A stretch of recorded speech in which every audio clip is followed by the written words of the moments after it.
after proposals, after presentation, we need to learn about budgeting, how to create a budget, how to present the budget, और फिर हम negotiate कैसे करते हैं, ये सारी चीज़ें भी it's very important to learn. So let us start with budgeting part first. What is budget? Budget क्या होता है? Basically budget it's a plan to spend your money. ठीक है, कि आप बजट हम जो प्रिपेयर करते हैं उसमें मतलब हमने बजट बना लिया किसी चीज़ का, हमने प्लान कर लिया कि हमें किस चीज़ में कितना पैसा लगाना है या किस चीज़ के लिए हमें कितना पैसा लेना है. This is called budget. तो इसको दो पार्ट हो गए, एक होता है वेंडर से और एक होता है क्लाइंट से. तो बजटिंग क्या है? Budgeting it's a plan to spend your money, कि हम लोग मनी कैसे स्पेंड करना है उसका हमने पहले से प्लान बना लिया. और अगर आप प्रॉपर बजट बना के नहीं चलेंगे तो आपको पता भी नहीं लगेगा कि आपने किस चीज में कितना मार्जिन रखा था, किस चीज में आपको प्रॉफिट हुआ भी या नहीं हुआ, आपकी पॉकेट से तो नहीं चला गया, या नो प्रॉफिट नो लॉस में आपने ये इवेंट किया. तो इसलिए आप बजट बना के रखेंगे तो आपको लास्ट मोमेंट में कोई इमरजेंसी के केस में अगर कोई चीज जरूरत पड़ रही है तो आपको पता है कि हाँ आपके पास इतना मार्जिन है, यू कैन इन्वेस्ट और यू कैन नॉट इन्वेस्ट. ठीक है, तो इसलिए आपको एक एडवांस में ये सारी detail banana it's very important. तो जैसा भी हमने डिस्कस किया कि बजट होता है, एक होता है वेंडर्स के लिए, एक होता है क्लाइंट के लिए. ठीक है, पहले हमने बजट बनाने के लिए क्या करना पड़ेगा कि हमारी जो हमने अभी प्रेजेंटेशन प्रपोजल करा उसके बाद हमारी डील फाइनल हो गई और उसके बाद हमने एक फाइनल प्रेजेंटेशन बना के क्लाइंट को भेज दिया था. ठीक है ना, अब उसमें हमने क्या क्या चीज़ें इंक्लूड करी हैं, what are the things we need to purchase, what are the things we need to order, या what are the vendors which we need to hire. तो उसको मैंने एक एक्सेल फॉर्म में फिर एक उसमें हमने उसको बना लिया सारा, एक लिस्ट ऑफ आइटम्स बना लिए, लिस्ट ऑफ सर्विसेज बना ली जो कि हमें बाहर से लेनी है और जिनका कॉस्ट आना है, जिनको हमें पे करना है. तो पहले हमने एक लिस्ट बना ली कि हमें क्या क्या आइटम्स क्या क्या सर्विसेज लेनी है. सेकेंड कॉलम में हमने एक प्रोजेक्टेड अमाउंट लिखा, फिर जो भी वेंडर हमने फाइनल किया एक्चुअल कॉस्ट हमें क्या पड़ रहा है वो फिर हमने थर्ड कॉलम में उसको लिख दिया. ठीक है ना, तो मतलब आपने एक लिस्ट ऑफ आइटम, फिर आपका एक प्रोजेक्टेड कॉस्ट. प्रोजेक्टेड कॉस्ट से क्या होता है कि आपका मार्केट कॉस्ट क्या चल रहा है, इस चीज का मार्केट वैल्यू क्या है, और फिर आपको एक्चुअल क्या पड़ी है, जिससे कि जब आप क्लाइंट के लिए बजट बनाओगे तो आपकी जो मार्केट कॉस्ट है आपका वो आसपास ही होना चाहिए, आप उससे बहुत ज़्यादा या बहुत कम नहीं बनेगा. इसलिए वो दो आपको कॉलम बनाने ज़रूरी हैं. फॉर सपोज हमने एलईडी स्क्रीन लिया है. ठीक है, एलईडी स्क्रीन एक एलिमेंट लिखा हुआ है, एलईडी स्क्रीन 8x12 या 10x12 हम ले रहे हैं.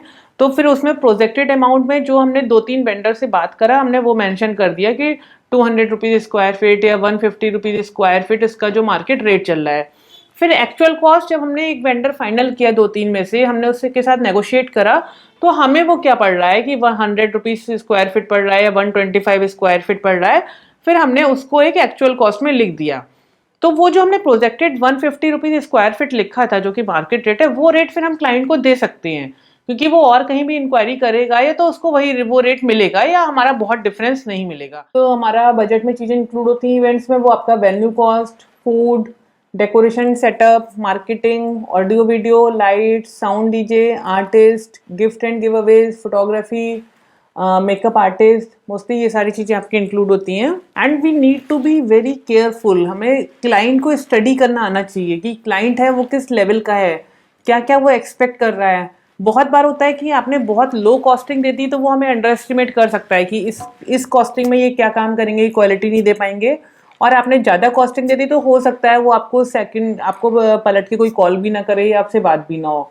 तो वो चीज़ आपको लिए समझना, वो आपको एक्सपीरियंस के साथ ही आएगा कि हाँ वो क्लाइंट किस लेवल का था और आपको उसको किस लेवल की कॉस्टिंग देनी है. ठीक है, किस लेवल की आपको उसको सर्विसेज देनी है. बजट प्रेजेंट करने के कई तरीके हो सकते हैं. आपका एक हो सकता है कि आप हर आइटम का एक ब्रेकअप देकर उसको बजट दे रहे हो, कि आपने फॉर सपोज डेकोर है तो डेकोर के एलिमेंट्स कि आपका स्टेज इतने का बनेगा, गेट इतने का बनेगा, या आपका फ्लावर का कॉस्ट इतना आ रहा है, फैब्रिक का कॉस्ट इतना आ रहा है, ट्रांसपोर्ट का इतना आ रहा है.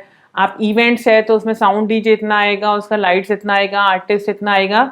तो आप एक जो एलिमेंट लिस्ट बना के उसमें ब्रेकअप भी दे सकते हो या आप उसको पैकेज रेट्स भी दे सकते हो. First is detailed breakup of each element, second is breakup of all the services. ठीक है, थर्ड इज पैकेज रेट. तो जो आपका डिटेल्ड ब्रेकअप है उसमें आपने एक एक एलिमेंट बहुत डिटेल में लिखा है कि आपने डेकोर है तो डेकोर के अंदर आपने लिख दिया है फ्लावर इतने का, फैब्रिक इतने का, ट्रांसपोर्ट इतना, लेबर इतना, सेटअप्स इतना, तो वो सारी चीज़ें आपने उसमें सेपरेट लिख दी है ना। और एक है कि अगर आपने सर्विसेज के अलग दे दी कि डेकोर का कॉस्ट इतना है, एंटरटेनमेंट का कॉस्ट इतना है, फूड का कॉस्ट इतना है, तो ये आपका सेकंड मेथड हो गया बजट प्रेजेंट करने का। थर्ड मेथड बजट प्रेजेंट करने का कि आपने सारी सर्विसेज इंक्लूड करके एक पैकेज रेट दे दिया है गेस्ट को कि ये हमारा पैकेज रेट आएगा।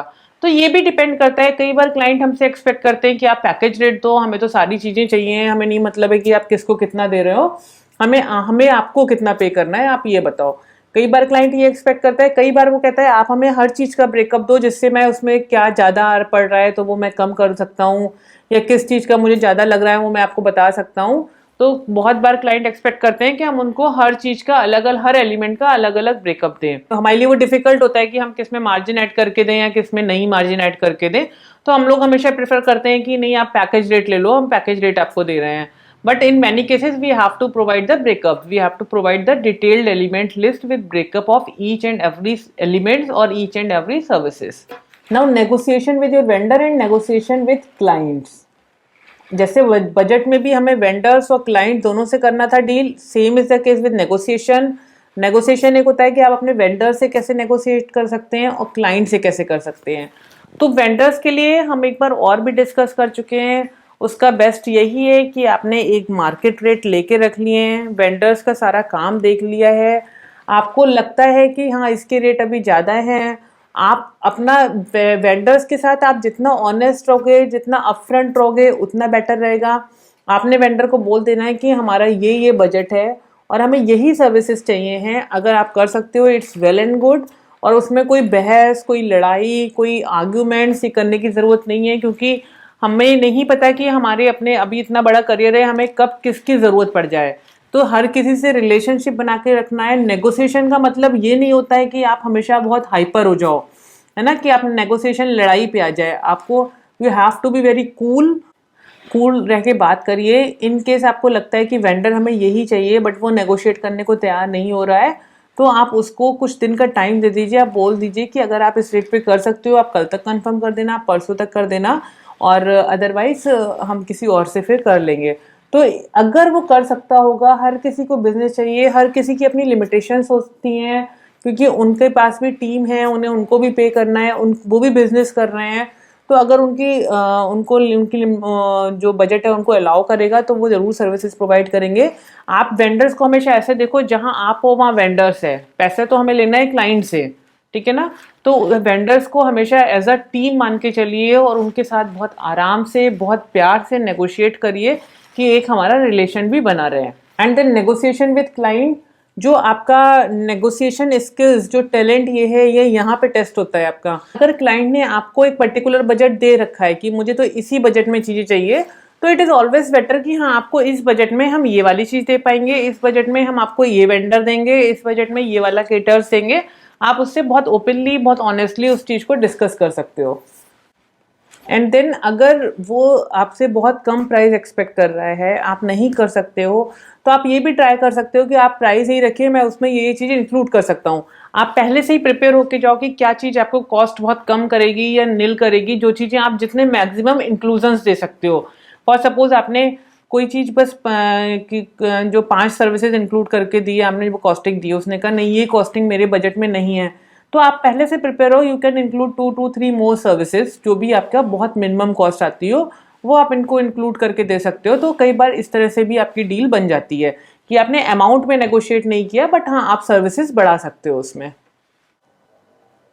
और बहुत आराम से, बहुत पोलाइटली नेगोशिएट करना है। कभी भी क्लाइंट के सामने तो बिल्कुल भी आपको ऐसा नहीं होना है कि आप बहुत एग्रेशन में आ गए, या क्योंकि हमेशा ध्यान रखिए आप क्या कह रहे हो इससे ज़्यादा इंपॉर्टेंट है आप कैसे उसको बोल रहे हो, आप कैसे उसको कह रहे हो, ठीक है।